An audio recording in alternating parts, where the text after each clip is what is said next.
Selamat pagi, Ibu Bapak, Saudara, anggota jemaat dan simpatisan GKI Taman Majapahit, Semarang.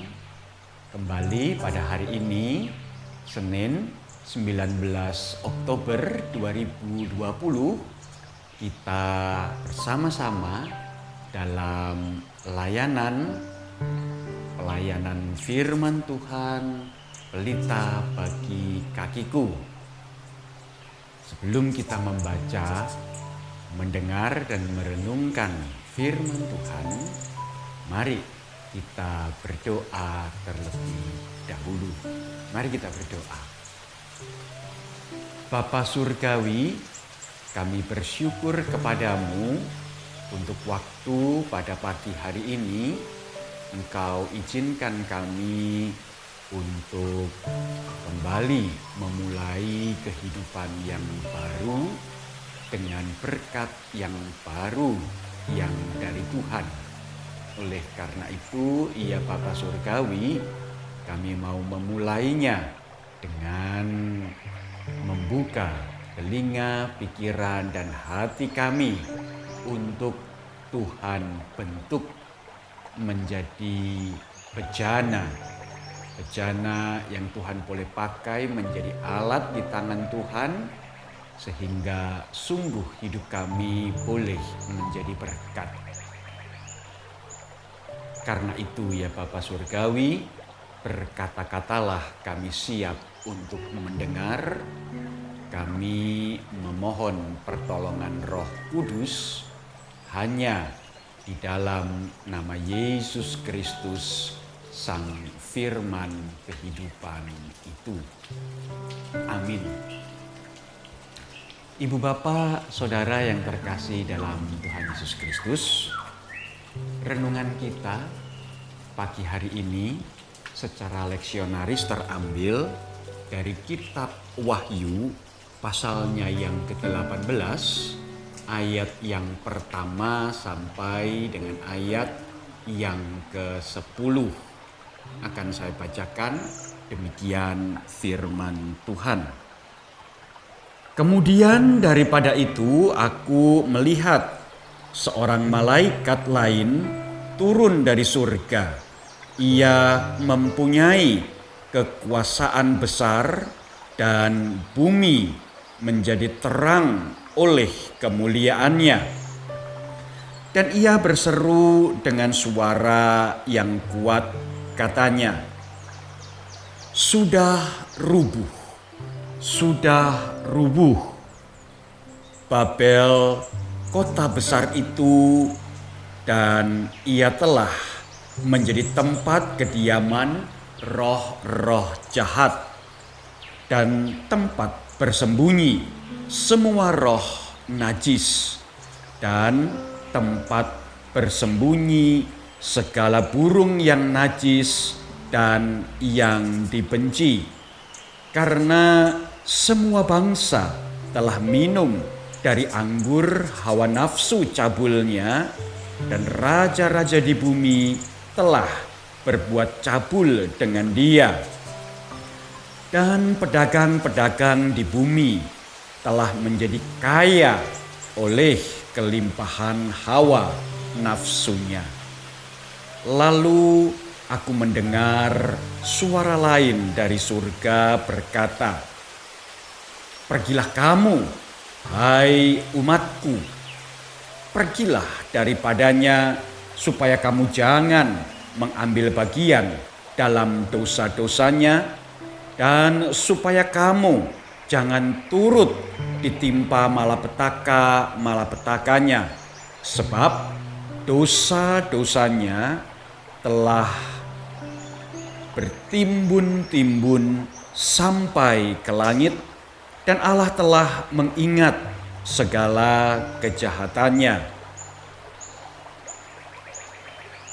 Balaskanlah kepadanya, sama seperti dia juga membalaskan, dan berikanlah kepadanya 2 kali lipat menurut pekerjaannya.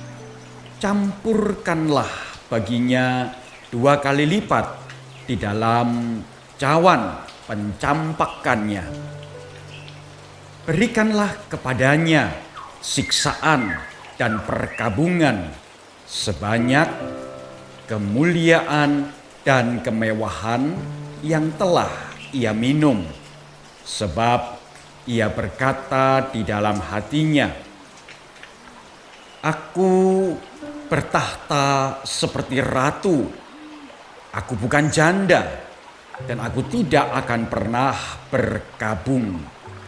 Sebab itu, segala malapetakannya akan datang dalam satu hari, yaitu sampar dan perkabungan dan kelaparan. Dan ia akan dibakar dengan api, karena Tuhan Allah yang menghakimi dia adalah kuat.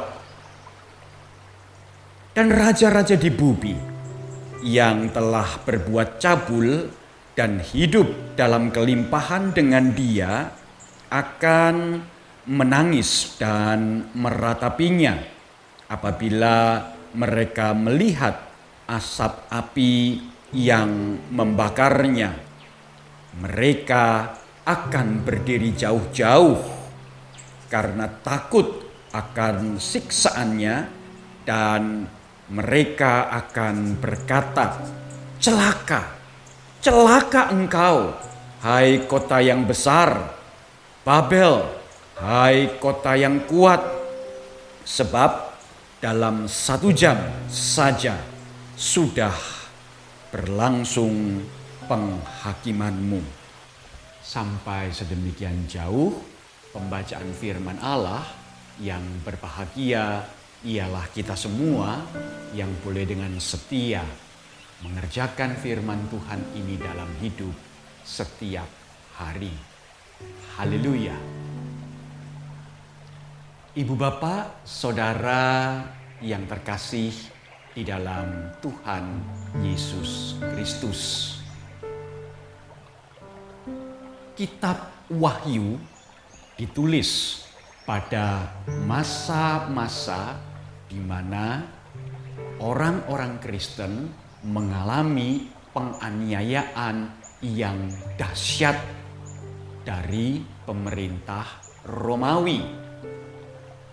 Rasul Yohanes yang ditangkap dan mengalami pembuangan di Pulau Patmos mendengar pergumulan, kesusahan, penderitaan, dan beban yang begitu berat dan dahsyat yang dialami oleh jemaat mula-mula tersebut. Dan oleh karena itulah surat atau kitab Wahyu ini ditulis untuk memberikan kekuatan, memberikan penghiburan, memberikan topangan supaya iman dan pengharapan orang-orang Kristen tetap teguh di dalam Kristus. Mengapa orang-orang Kristen dianiaya? Mengapa orang-orang Kristen mendapatkan begitu besar kesulitan dari pemerintah Romawi? Oh, ibu bapak, saudara yang terkasih, rupa-rupanya Kaisar Roma mengangkat diri menjadi anak raja, anak dewa, anak Allah sendiri. Kaisar Romawi meminta supaya semua penduduk di wilayah kekuasaan Romawi, termasuk daerah-daerah jajahan di mana bangsa Romawi berkuasa, memperlakukan kaisar sebagai pemimpin tertinggi di dalam kehidupan politik, pemerintahan, tetapi juga meminta supaya mereka menyembah dia sebagai pemegang kekuasaan tertinggi di dalam kehidupan spiritual. Itu membuat orang-orang Kristen tidak bisa menerima keberadaan Kaisar Romawi sebagai pemimpin spiritual, sebagai anak dewa, anak Allah sendiri. Mengapa? Sebab orang-orang Kristen mengakui Yesus Tuhan adalah anak Allah. Karena sikap orang Kristen yang menolak untuk mengakui kaisar sebagai anak dewa, anak Allah sendiri, dan tetap teguh beriman kepada Yesus, maka kaisar merasa tidak suka. Kaisar merasa benci terhadap orang Kristen yang membangkang perintahnya. Itulah sebabnya orang-orang Kristen kemudian mengalami penganiayaan. Nah, ibu bapak, saudara yang terkasih di dalam Tuhan Yesus Kristus, bagian yang kita baca di dalam Wahyu pasalnya yang ke-18 ayat pertama sampai dengan ayat yang ke-10 ini mengatakan bahwa apa yang dialami oleh orang-orang Kristen ini tidak akan berlangsung selama-lamanya, tidak akan berlangsung seterus-terusnya, sebab akan ada hukum, akan ada akibat, akan ada masa di mana pemerintahan bangsa Romawi itu akan usai.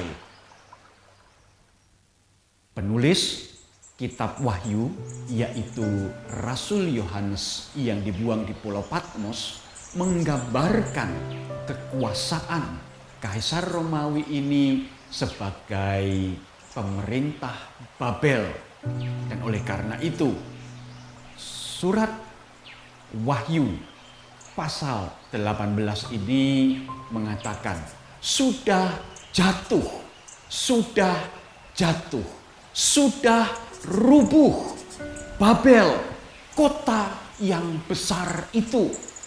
Ya, kesombongan, keangkuhan, arogansi Kaisar Romawi yang menyamakan, menyetarakan diri dengan Allah dipandang sebagai awal dari proses kehancuran, awal dari proses kejatuhan, awal dari remuknya pemerintahan Romawi, dan itu akan mengakhiri penderitaan serta beban berat yang dialami oleh orang-orang Kristen. Dengan demikian, diharapkan orang-orang Kristen yang mengalami penganiayaan, orang-orang Kristen yang mengalami penderitaan bisa memiliki ketabahan, bisa memiliki kesabaran, bisa tetap memiliki semangat untuk terus berjuang di dalam memelihara iman serta memperteguh, memperkukuh pengharapan di dalam Kristus. Ibu bapak, saudara yang terkasih di dalam Tuhan Yesus Kristus. Hari ini kita pun seringkali diperhadapkan pada pilihan-pilihan untuk mengikuti arus dunia ini beserta dengan nilai-nilai yang ditawarkan oleh dunia ini, dan itu berarti kita menjauh dari nilai-nilai kekristenan, atau kita tetap memilih hidup di dalam Kristus, hidup di dalam Tuhan, hidup memberlakukan nilai-nilai kerajaan Allah. Contoh yang sederhana, ibu bapak, saudara yang terkasih, ketika kita berada dalam perjalanan di jalan raya, ketika terjadi satu kecelakaan, Tentu kecelakaan yang tidak berat ataupun hampir terjadi kecelakaan. Maka siapa yang marah-marah terlebih dahulu? Apakah yang menjadi korban ataukah yang melakukan kesalahan? Hari ini kita melihat bahwa justru yang salah itu lebih sering marah duluan. Lebih baik memarahi, lebih baik memaki, lebih baik melakukan perkara-perkara yang menunjukkan kesombongan diri daripada meminta maaf, mengakui kesalahan, dan kemudian bertanggung jawab atas kesalahan yang diperbuat. Tidak mau rugi, aku salah, asal aku tidak meminta maaf. Aku salah, asal aku tidak memberikan ganti rugi, tidak apa-apa.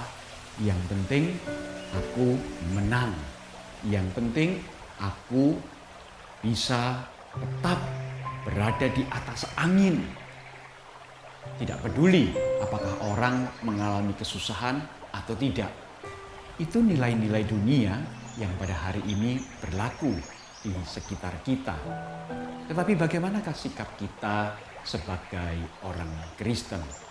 Bukankah dengan jujur dan dengan penuh integritas sebenarnya kita terpanggil untuk mengakui kesalahan kita? Kita jujur apa adanya, kita mengatakan bahwa kita berbuat salah dan kita memohon maaf atas apa yang telah kita lakukan. Ataupun kalau kita yang menjadi korban, bagaimanakah ketika ada orang yang meminta maaf kepada kita?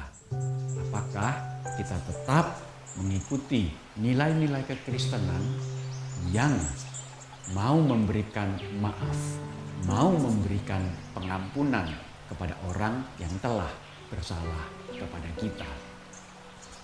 Bukankah Ibu Bapak, Saudara yang terkasih, di dalam ibadah-ibadah kita seringkali berdoa di dalam doa Bapa kami, ampunilah kami atas segala kesalahan kami seperti kami juga telah mengampuni orang yang bersalah kepada kami.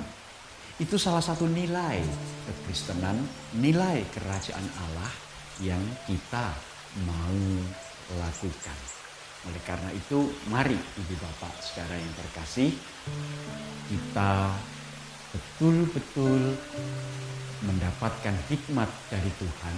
Kita betul-betul mau melakukan nilai-nilai kerajaan Allah, memberlakukannya di dalam kehidupan kita sesehari lepas sesehari.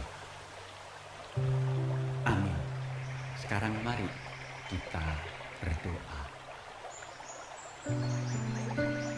Bapa Surgawi, kami menyadari tidak mudah bahwa kami harus tetap berdiri teguh serta berjalan di dalam nilai-nilai kerajaan Allah seperti yang telah Tuhan Yesus Kristus ajarkan dan berlakukan di dalam kehidupan di dunia ini. Kami rindu bahwa sebagai orang-orang Kristen, kami tetap dapat melangkah dan memberlakukan nilai-nilai kerajaan Allah itu di tengah-tengah kehidupan kami. Walaupun ada berbagai-bagai pilihan yang dunia ini tawarkan untuk menjauh dari nilai-nilai kekristenan. Oleh karena itu, ya Bapa Surgawi, kami berdoa memohon Roh Kudus menolong kami semua. Inilah doa kami, inilah kerinduan hati kami. Biarlah firman Tuhan senantiasa menjadi pelita bagi kaki kami. Dalam nama Yesus Kristus kami berdoa. Amin. Selamat beraktivitas, selamat melanjutkan kehidupan dengan hidup di dalam nilai-nilai kekristenan, hidup memberlakukan nilai-nilai kerajaan Allah. Tuhan memberkati.